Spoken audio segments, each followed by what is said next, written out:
সবাই বলে উত্তরবঙ্গে এসে কাঞ্চনজঙ্ঘা দেখতে পাওয়াটা একটা ভাগ্যের ব্যাপার।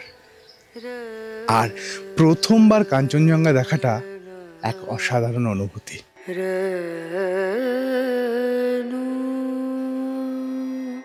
কিন্তু সকালবেলা সূর্যের আলো যখন কাঞ্চনজঙ্ঘার উপর পড়ে আর সেই দৃশ্য যখন আমাদের চোখের লেন্স দিয়ে ধরা পড়ে, তখন মনে হয় শুধু তাকিয়েই থাকি, শুধু তাকিয়েই থাকি। नजरिया